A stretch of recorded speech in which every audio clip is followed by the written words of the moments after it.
पांडुरंगा करो प्रथम नमन दुसरे चरण संतांच्या त्यांच्या कृपादानी कथेचा विस्तारू आभाजी सद्गुरु दास तुका ओम नमो ज्ञानेश्वरा करुणा करा दयाळा तुमचा अनुग्रह लाधलो पावन झालो चराचरी मी कला कुसरी काहीच नेनो बोलतो वचनो अति भाविका एका जनार्दनी तुमचा दास त्याची आस पुरवावी तुमचा अनुग्रह लाधलो पावन झालो चराचरी नमो सद्गुरु धावया मोती रामा तुम्हा प्रार्थितो कीर्तनी राम नामा त्वरे धावोनी बुद्धी देई कीर्तनिया मनोनी नमीन तुमच्या लीन पाया विढाला विढाला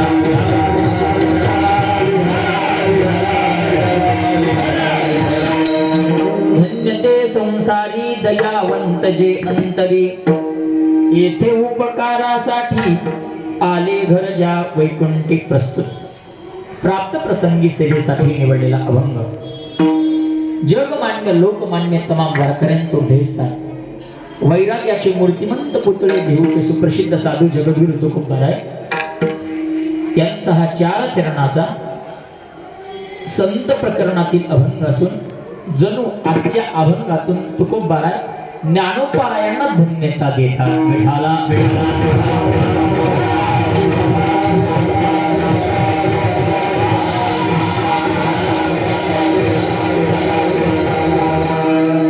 अभंग तुकोबारायांचा 4 चरणाचा आहे। या अभंगाच्या माध्यमातून तुकोबारांनी संतांना धन्यता दिली जणू तुकोबाराय ज्ञानोपारायांना धन्यता देतात। पण अभंगावर बोलण्याच्या पूर्वी अल्पसा हा परिहार हे वक्त्याचा अर्थ कर्तव्य नात्याने कैवल्य साम्राज्य चक्रवर्ती श्री ज्ञानोपारायांच्या संजीवन समाधी सोहळ्याच्या निमित्ताने आयोजित चालू असणारा अखंड हरिनाम सप्ताह व तुलसी राम कथा आणि त्यामध्ये दुग्ध शर्करा योग श्री संत ब्रह्मीभूत सद्गुरु मोतीराम महाराजांची विणीकरी निष्ठावंत वारकरी कैलासवासी नानासाहेब भाऊराव पौळ फरकंडेकर यांच्या या पुण्यतिथीच्या निमित्ताने आयोजित कीर्तनाची सेवा त्यांचे 4 सुपुत्र हरिभक्तप्रायण नामदेव महाराज पौळ गोविंद महाराज पौळ माधव महाराज पौळ आणि बळीराम महाराज पौळ या संपूर्ण पौळ परिवाराच्या वतीने आयोजित कीर्तनाचा कार्यक्रम हरिभक्तप्रायण आपल्या या दिंडीचे चालक मालक आणि संपूर्ण महाराष्ट्रातील नामवंत कलाकार महाराज मंडळीवरती नितांत प्रेम करणारे आमचे हरिभक्तप्रायण आदरणीय कथा ऐकत आहात। असे अगदी कमी वयामध्ये महाराष्ट्राला वेळ लावून टाकलेला आहे हरिभक्तप्रायण रामायणाचार्य रोहिदास महाराज मस्के बामणीकर महाराजांना मनापासून धन्यवाद। महाराजांची उपस्थिती आहे त्यांच्या बाजूला आमचे हरिभक्तप्रायण रवी महाराज मुंडे तेही उपस्थित आहेत त्यांनाही धन्यवाद। ज्यांनी भजनाची सुरुवात केली हरिभक्तप्रायण आमचे रामभाऊ महाराज जगताप त्यांनाही धन्यवाद। ज्यांनी पहिली चाल गोड गायली हरिभक्तप्रायण संगीत विशारद संगीत अलंकार आमचे श्रेयश महाराज मुलगीर त्यांना धन्यवाद। त्यांना साथ करणारे आमचे हरिभक्तप्रायण पांडुरंग महाराज नाव पाठ आहे विसरला पांडुरंग महाराजांना धन्यवाद। पखवाजाची उत्तम साथ करण्यासाठी आमच्या परभणी जिल्ह्याचं वैभव उगवता तारा रोहन महाराज भिसे त्यांनाही मनापासून धन्यवाद। या बाजूला आमचे हरिभक्तप्रायण मृदंगाचार्य दत्ता महाराज झुंबाले त्यांनाही मनापासून धन्यवाद। हरिभक्तप्रायण लकडे महाराज वा मनापासून धन्यवाद। या बाजूला हरिभक्तप्रायण संगीत विशारद भागवत महाराज सोळंकी त्यांनाही धन्यवाद। हरिभक्तप्रायण गुटू महाराज किरडे आणि आमचे विकास महाराज मस्के आदी सर्व माता मावल्या पुरुष मंडळी सुंदर अशी शूटिंगची त्या ठिकाणी व्यवस्था आहे। आमचे हरिभक्तप्रायण गणेश दादा चोपडे यांचं माऊली कीर्तन सोहळा त्यांनाही धन्यवाद। वेणेकरी बाबासहित माता मावल्या पुरुष मंडळी सुंदर अशी शिष्टी त्यांनाही मनापासून धन्यवाद। सगळ्यांच्या चरणावरती एकदा नतमस्तक आणि अभंगाला प्रारंभ विठाला विठाला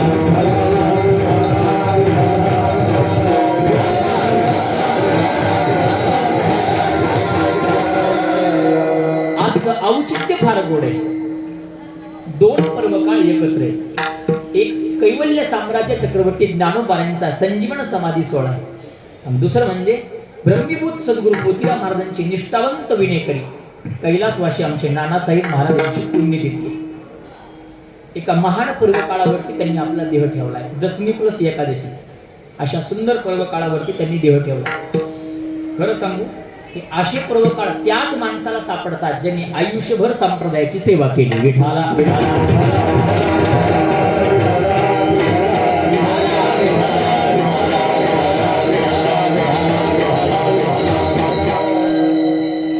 आणि या महान साधूच्या पुण्यतिथीच्या निमित्ताने आणि ज्ञानोबांच्या संजीवन समाधी सोहळ्याच्या निमित्ताने माझ्या वाट्याला ही कीर्तनाची सेवा आली आहे. वेळ तशी आपली फार झालेली आहे बघा. 11:15 वाजले. महाराजांनी 9 ते 11 सांगितलं होतं म्हणजे आपल्या हातात आता फक्त 15 मिनिटं शिल्लक आहेत. पण महाराजांची आज्ञा येत नाही तोपर्यंत कीर्तन करायचं. ठीक आहे. महाराज एक प्रमाण आठवायला लागलं मला ते कोणतं 1 तास उरला पटुभांगर आहे अशी बिचारा काय भाग्यवान राजा होता. 1 तास होता काय तो भाग्य म्हणावं. फक्त 15 मिनिटं शिल्लक आहे. आणि या मिनिटात सद्गुरू मोतीराम महाराजांच्या कृपेनं सर्वजण मिळून सेवा करू. विठाला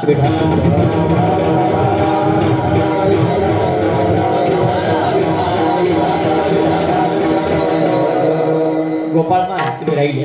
गोपाळ महाराज हरी महाराज सगळेच महाराज मंडळी काय मुंजा भाऊ महाराज जसाडीकर वा महाराज राहून गेले. टावर खालीच रेंज नाही असं झालं. सगळे महाराज मंडळी प्रेमातले आहेत. चेहरे प्रत्येकाच्या परिचयाचे आहेत. पण नाव कोणाचं काढणं सगळ्यांच्या चरणावरती नतमस्तक. अभंगाकडे थोडं बोलतो. आजच्या अभंगातून तुकोबार आहे संतांना धन्यता देतात. हे बघा शास्त्र सांगतं धन्यता त्या व्यक्तीला प्राप्त दिली जाते ज्या व्यक्तीनं आपल्या आयुष्यामध्ये काहीतरी पुरुषार्थ केलेला असावा. एक तर त्यांनी प्राप्तवेता कमवावी नाहीतर त्यांनी कर्तव्यता कमवावी. ऐका ज्यांनी प्राप्तवेता कमवली ते धन्य नाहीतर ज्यांनी कर्तव्यता कमवली ते धन्य. विठाला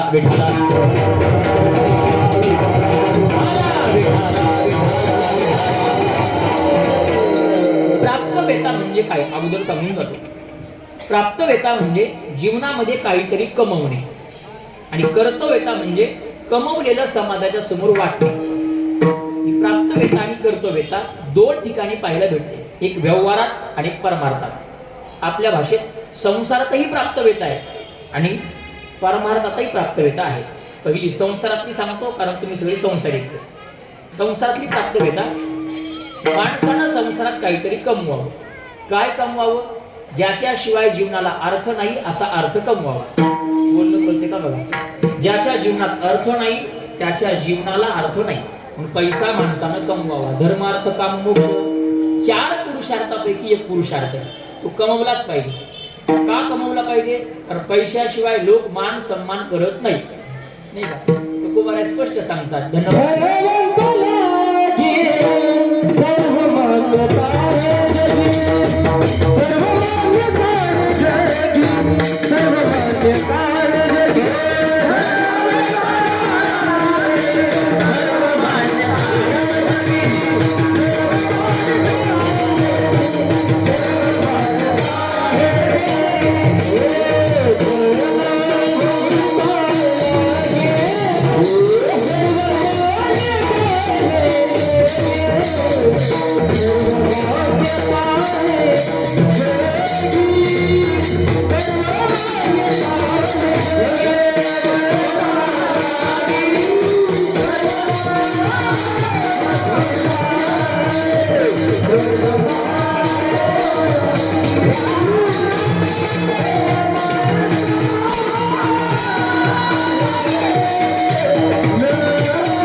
धनवंता लागी सर्व मान्यता आहे जगी. महाराज म्हणतात ज्यांच्याकडे पैसा आहे लोक त्यांना मानतात म्हणून संसारात पैसा माणसानं कमवावा. जोडून या धन हा पैसा माणसानं कमवावा. पण ऐका नुसता कमवायचा नाही तो कमवलेला पैसा उदास विचारे वेचकरी अर्थात कर्तव्यता पण सांगितली. जमवायचं आणि मग ते समाजासाठी वाटायचं. ही संसारातली प्राप्तवेता आणि कर्तव्यता. विठाला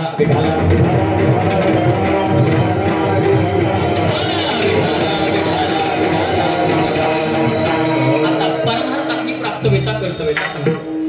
परमार्थातही माणसानं काहीतरी कमवावं. काय कमवावं? ज्याच्यासाठी हा देह दिला ते कमवावं. कशासाठी देव दिला? देवे दिला देह भजना गोमटा तोया झाला फाटा राधिकेचा दिले इंद्रिय हात पाय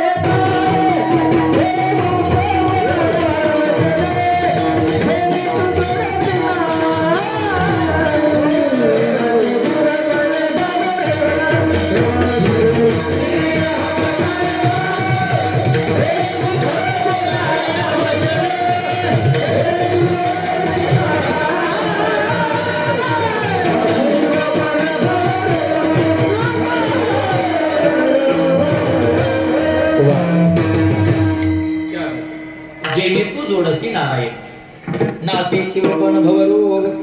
एक तर भवरोग नासण्यासाठी किंबहुना जेणे तू जोडसी नारायण भगवंताच्या प्राप्तीसाठी हा देह दिलाय. या जन्मात येऊन परमार्थामध्ये देव कमवला पाहिजे. मग ज्यांनी देव कमवला आणि कमवलेला देव समाजासमोर वाटला अशी परमार्थातली कर्तव्यताने प्राप्त वेता विठाला विठाला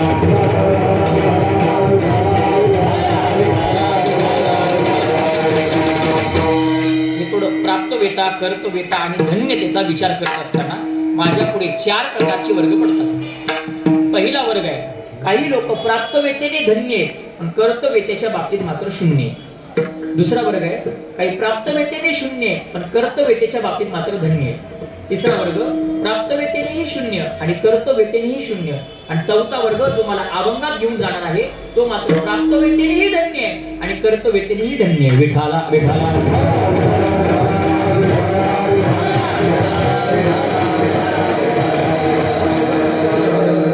एक वर्ग एका मिनिटात सांगतो. पहिला वर्ग आहे प्राप्तवेतेने धन्य आहे पण कर्तव्यतेच्या बाबतीत मात्र शून्य. हा दोन्ही ठिकाणी पाहायला भेटतो. संसारातही आहे आणि परमार्थातही आहे. अगोदर संसारातला वर्ग पाहायला भेटतो. प्राप्तवेता भरपूर कमवली आहे धन्य आहे तो पण कर्तव्यतेच्या बाबतीत मात्र शून्य. कसं?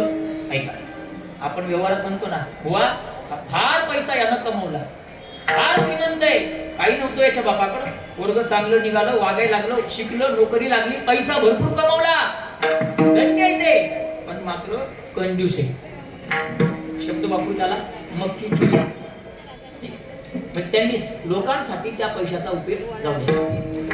सोपं उदाहरण सांगतो. सगळ्यात मोठं कोणाचं? रावण. रावणाची ओळख आहे का? रावणाची ओळख नाही? हा, कुठला? फडकंड्याचा का फाड्याचा का पालनचा? हा, चाटोरीचा? नाही, कुठला? क्या बात आहे. रामायणातला रावण किंवा लंकेचा रावण.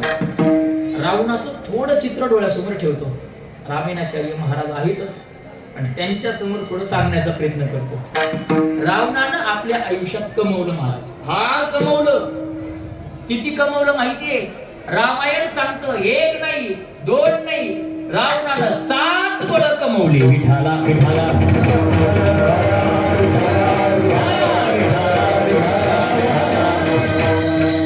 एक 2 बळ सांगतो, बाकीचे रामायणाचार्य महाराज रामकथेत सांगतो. अगदी आपलं पाकिटापुरता असं इथं तसं काही नाही.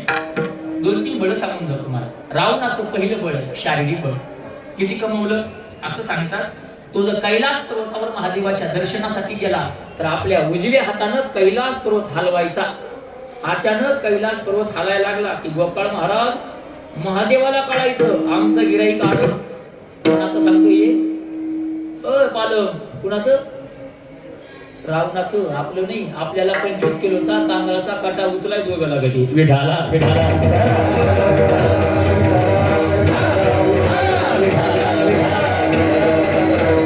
एवढं शारीरिक बळ आहे महाराज. पण शरीराबरोबर त्याच्याकडे दुसरं बळ विद्वतेचं आहे.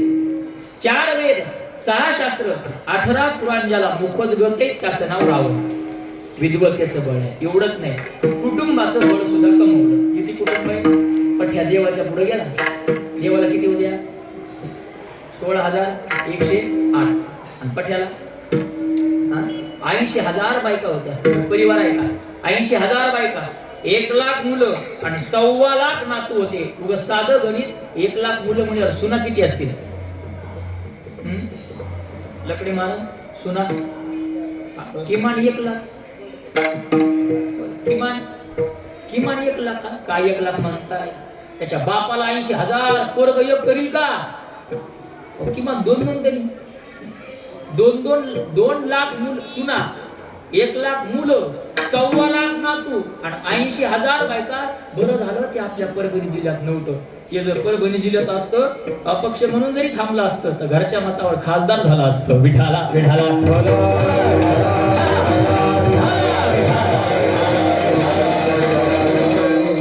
कुटुंबाचं बळ. तर कुटुंबात साधे माणसं आहेत का? एकाहुनी बळी. कुंभकर्णासारखा भाऊ आहे, बिभीषणासारखा भक्त भाऊ आहे. एवढंच नाही, एक मुलगा जन्माला आला, रडायला लागला, आवाज मेघासारखा आला म्हणून नाव मेघनाथ. तरुणपणी इंद्रावर विजय मिळवला म्हणून नाव इंद्रजित. असे बलवान पुत्र आहे. हे त्याचं कौटुंबिक बळ. विठाला विठाला.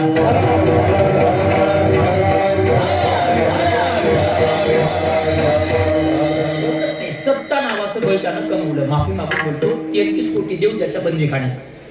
आपले गणपती बाप्पा रोज सकाळी गाडवा राखायला, बरोबर आहे, हातात वस्त्रा घेऊन दाढी करायला. कोणाचं सांगतोय?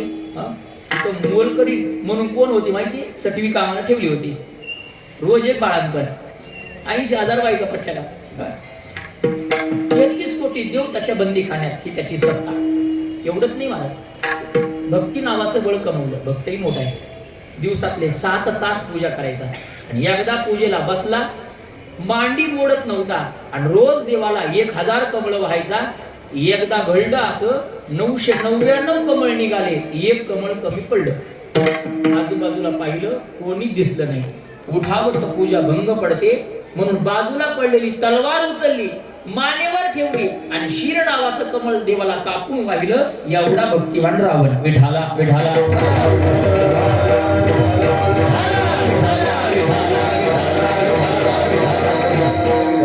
आयुष्याचं बळ त्यानं कमवलं. 14 चौकड्या लंकानाथा. आपल्यासारखं नाही 100-200, 14 चौकड्या. कशा असतात माहिती? एक चौकडी सांगतो. कृत, त्रेता, द्वापर, कली या 4 युगाची गोळागिरी म्हणजे एक चौकडी. रामभाऊ महाराज अशा 14 चौकड्या त्याला आयुष्य होतं.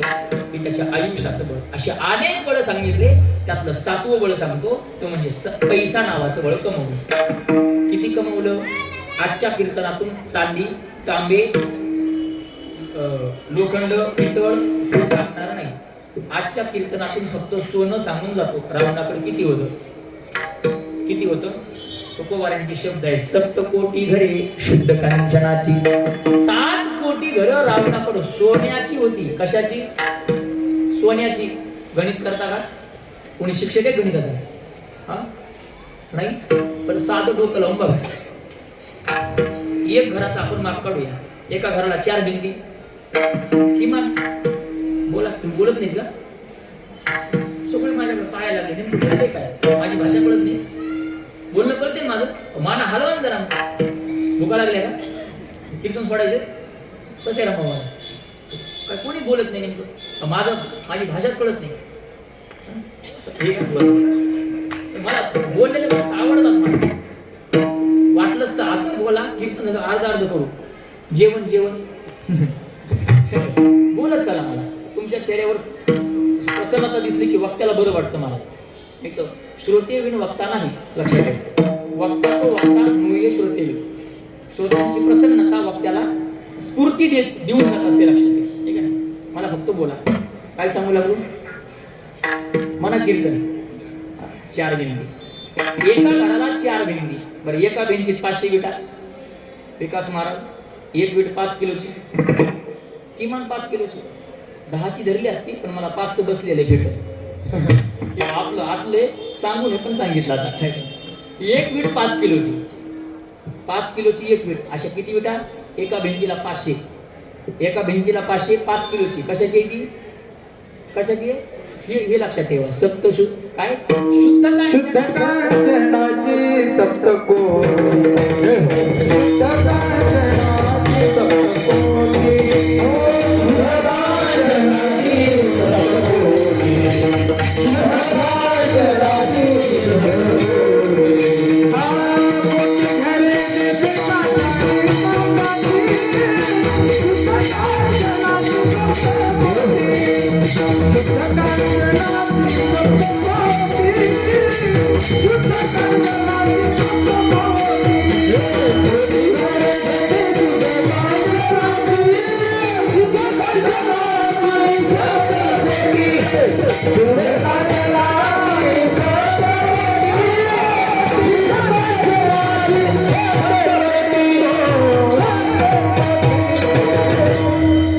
सोन्याची घर आहे, 5 किलोची वीट सोन्याची आहे. अशा एका भिंतीत 500 वीट आहे.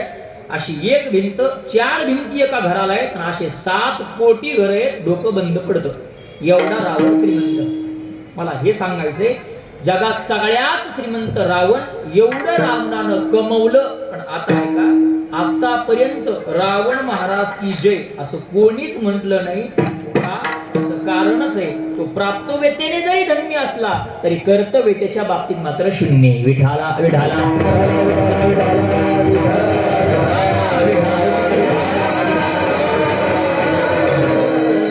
संसारातला परमार्थात पण असाच आहे. प्राप्तवेता कमवलीये, जगाचा मालक प्राप्त केलाय. न भेटणारा देव अप्राप्त जगाचा मालक प्राप्त केलाय, पण तो फक्त स्वतःच्या हितासाठी वापरला. कोणी? तुकोबाराने शेरा मारला. मुनी मुक्त झाले, भेनेगर भगाचा त्या मुनी लोकांवर शेरा मारला. का? या मुनी लोकांनी, मुनी कोणाला म्हणतात? फार सोपी व्याख्या सांगतो, जे संसाराच्या बाबतीत मौन पाळतात ते मुनी. कोणाला कळते? 6 धुतले तो साधू, संसारावर रुसले ते ऋषी, आणि संसारावर जे मौन पाळतात ते मुनी. या मुनी लोकांनी स्वतःचं कल्याण केलं, ते मुक्त झाले, आणि समाजाचा विचार केला नाही. हा परमार्थातला वर्ग आहे, जो प्राप्तवेतेने धन्य आहे, पण कर्तव्यतेच्या बाबतीत मात्र शून्य. विठाला विठाला कर्तव्यतेने शून्य, पण कर्तव्यतेने मात्र धन्य ठरला. कोण? दोन्ही ठिकाणी संसारातला. एकनाथ महाराजांचा सप्ताह महाराजांनी गावात सांगावं. एखादा उदार अंतकरणाचा दाता समोर यावा आणि सांगावं, महाराज तीर्थक्षेत्रावरती अन्नदान आहे, मला करण्याची इच्छा आहे.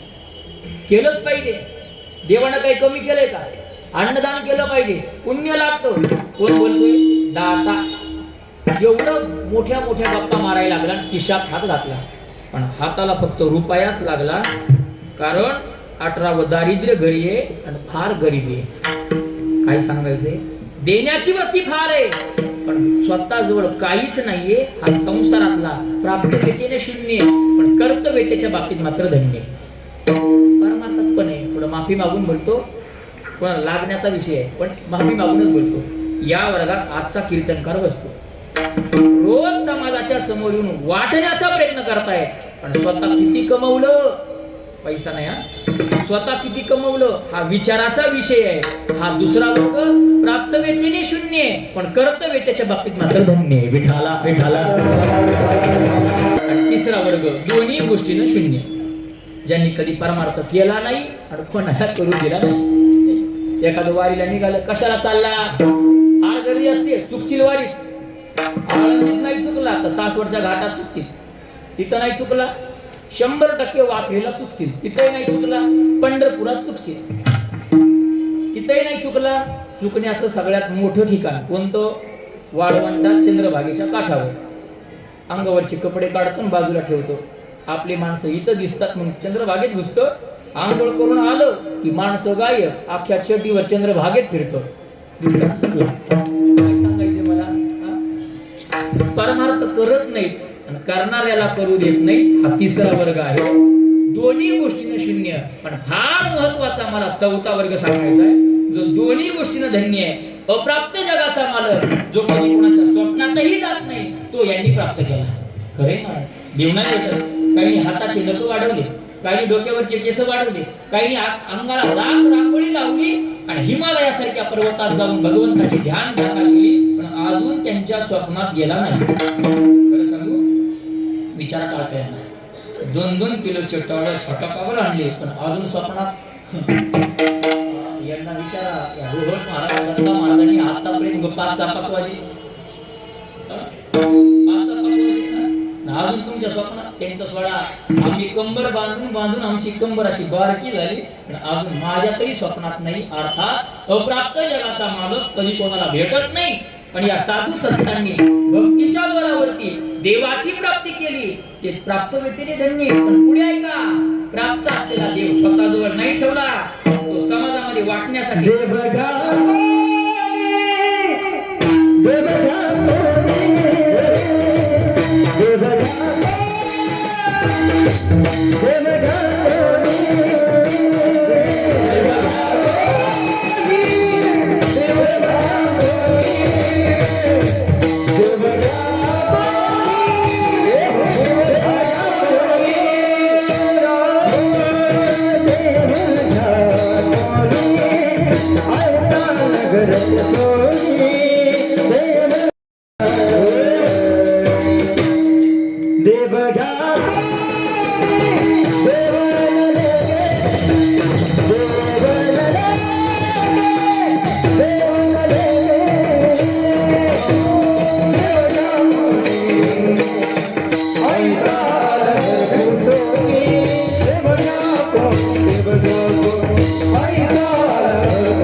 यांनी जगाच्या मालकाची प्राप्ती केली, पण आपल्या जवळ नाही ठेवला, तो समाजाच्या समोर आणला.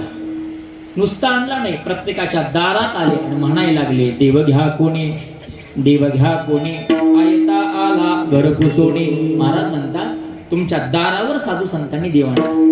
एक सांगू, आमचा वारकरी संप्रदाय अक्कलकोट्या नाही, तो देण्याच्या वृत्तीचा आहे. अनेक प्रमाण पाहता येतात. सेवितो हा रस, वाटितो अनेका. अगोदर सेवण्याची प्रक्रिया, नंतर वाटण्याची. तुका म्हणे चाखणे सांगे, अगोदर चाखण्याची प्रक्रिया मग सांगण्याची. अनुभव आले अंगा ते या जगात येत असे, अगोदर अनुभवण्याची क्रिया मग सांगण्याची. तुका म्हणे साक्षी आले तरी केले प्रगट, अगोदर साक्षीला येण्याची प्रक्रिया आणि मग सांगण्याची, प्रगट करण्याची प्रक्रिया. अर्थात हा संप्रदायाचा मोठेपणा आहे. आणि हे संत तेच करतात, जगाच्या पुढे येतात आणि तुमच्या आमच्या देव वाटतात. हे तुकोबारांनी पाहिलं. अरे, यांनी प्राप्तव्यताही कमवली आणि कर्तव्यताही कमवली, आणि या दोन्ही गोष्टी कमवल्यामुळे आज तुकोबाराय त्या संतांना धन्य करतात.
पहिल्या चरणाच्या माध्यमातून तुकोबाराय त्या संतांना धन्यता देतात. धन्य ते संसारी, शब्द फार गोड आहे. धन्य ते संसारी, या संसारात ते धन्य.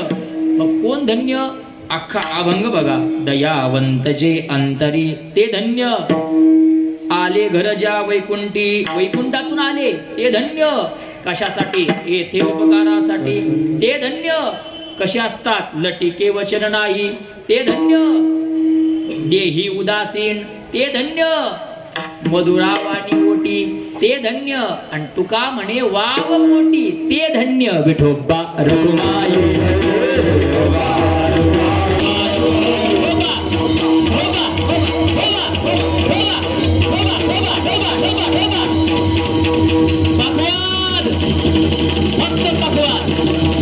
फक्त पकवाद.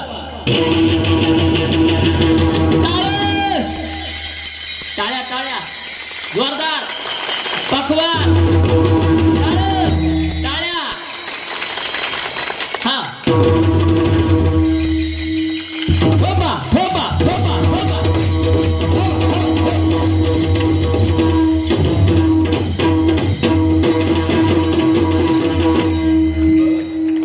आपली वेळ संपली. थोडं असं आकडतं. सगळ्यांना भूका लागल्यात मला कल्पना. तुमचं माहिती नाही पण मी उपाशी आहे. असं इथली सेवा आहे.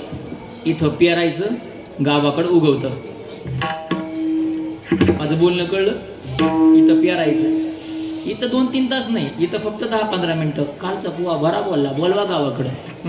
असं त्याच्यामुळं असं अभंग फार गोड आहे आणि सगळ्यांच्या पाठातला आहे, परिचयाचा आहे. अगदी गोड आहे. पण ज्ञानोबाऱ्यांचा संजीवन समाधी सोहळा अगदी 5 मिनिटात सेवा समाप्त. दयावंत जे अंतरी ते धन्य. कोण? जे अंतकरणाच्या ठिकाणी दयावंत आहे. ऐका, दयावान वेगळा आणि दयावंत वेगळा. कसं? गुरुवर्य वैकुंठवासी मोठे महाराज अर्थात मारुती महाराज दस्तापूरकर महाराजांचं एक जुनं कीर्तन आहे बघा यूट्यूबला. ते आमचं दुर्भाग्य, आम्हाला महाराजांना नाही पाहता आलं, पण त्यांचं एक कीर्तन यूट्यूबला आहे. म्हणवोनी शरण जावे या अभंगावरचं. त्यात ते बहु आहे करुणावंत या चरणावर फार गोड बोलतात. मोठे महाराज म्हणतात करुणावान वेगळा आणि करुणावंत वेगळा. ते इथं लावतो मी. दयावंत वेगळा आणि दयावान वेगळा. कसं? दया करत असताना जे पर अपपर भाव पाहतात ते दयावान. पण दया करत असताना जो प्रेम, जी दया आपल्या मुलाबाळावर, तीच दया समाजावर करतात ते मात्र दयावंत असतात. आणि संतांचा तोच धर्म आहे, दया करणे पुत्राशी. तेची दासा आणि दासी. जे प्रेम आपल्या मुलाबाळावर करतात ना, तेच प्रेम समाजावर करतात, म्हणून ते दयावंत. आणि खरं सांगू, त्यांना इथं येण्याची काहीच आवश्यकता नाही. सगळा आनंद स्वर्गात आहे. मला तिथल्या आनंदाविषयी काय बोलायचं?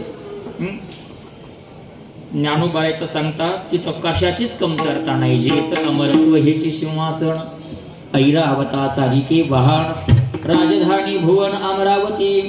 जेत महासिद्धीचे भांडारे, अमृताचे कुठारे, जे गावे खिल्लारे, कामधेनुजे. ज्ञानोबाऱ्यांचा अख्खा 9व्या अध्याय बघा महाराज. एवढं गोड चिंतन ज्ञानोबा सांगतात. अख्ख्या पूर्ण त्या सुरुवातीच्या 15-20 ओळ्या बघून ते सांगतात नेमकं स्वर्गात काय काय आहे.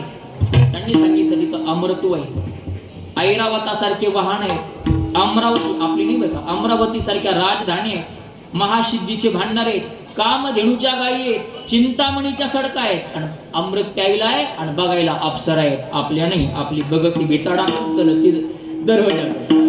आपली वेगळी, तिथली वेगळी. ती फार फार तुम्हाला बघायची का? विनेकरी बघा तुम्हाला, इकडं तुम्हाला बघायचं नाही, फुकट दाखवतो. तसं ही अप्सरा दाखवण्यासाठी मी एक्स्ट्रा 10,000 घेत असतो आणि आपलं फड आहे आणि आळंदी म्हणून फुकट दाखवतो. बघायचं मला, तुम्हाला रवी महाराज तुम्हाला बघायचं. अहो एका मिनिटात काय करायचं? सोपं काम सांगतो. आपल्या घरी यायचं, गेले म्हणा की हो कीर्तनात बाकी नाही, पण अवसानं घात केला नाही पाहिजे. बोला फक्त घरी गेले हो म्हणा की असं जरा सोपाशीकडे बसा.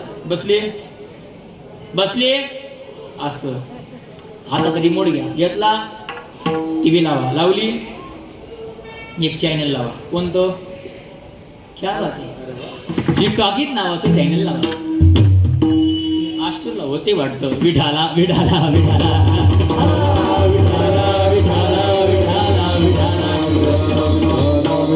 जी टॉकीज नावाचं चॅनल लावायचं, त्याच्यावर एक मालिका लागते. कोणती? गजर कीर्तनाचा सोहळा आनंदाचा. हे बघू नका, काही राहिलं नाही त्याच्याकडे. दुसरं बघा. काय बघा? काय बघा? तिकड करा. काय बघा? गाढवाचं लग्न. गाढवाचं लग्न बघा. त्यात एक अभिनेता आहे. कोण आहे हो? हा कोण? असं मकरन आणि असं ते मकरन एका बुवाच्या नादी लागतं आणि स्वर्गात जातं. एकदा तेवढा पिक्चर बघा, मग कळलं स्वर्गात काय काय आहे. विठाला विठाला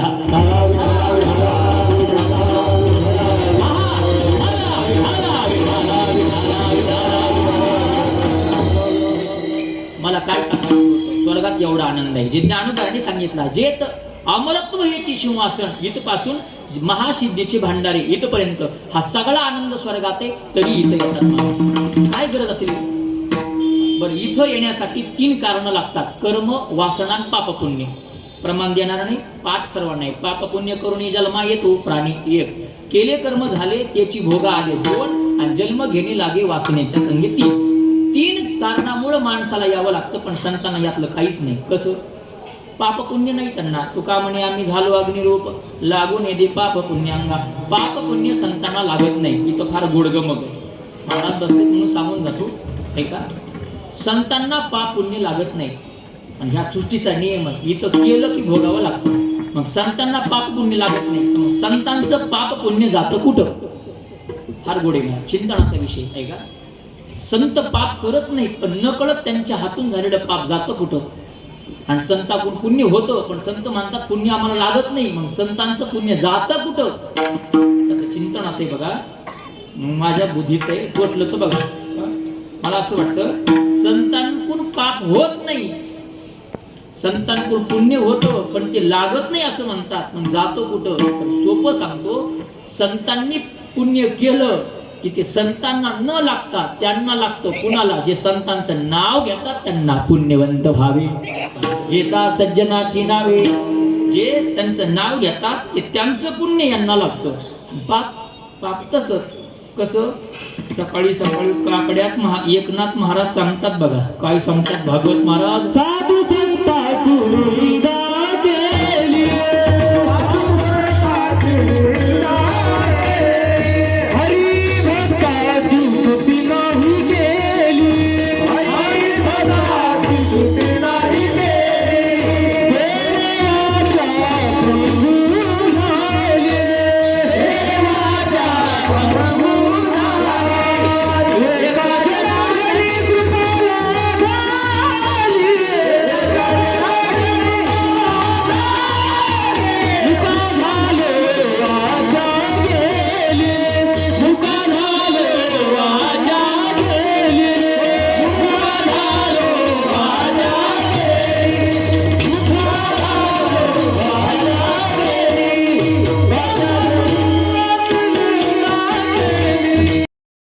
साधू संतांची स्तुती नाही केली, हरिभक्ताची निंदा केली, एका जनार्दनी कृपाला धली, मुखा झालो वाचा गेली.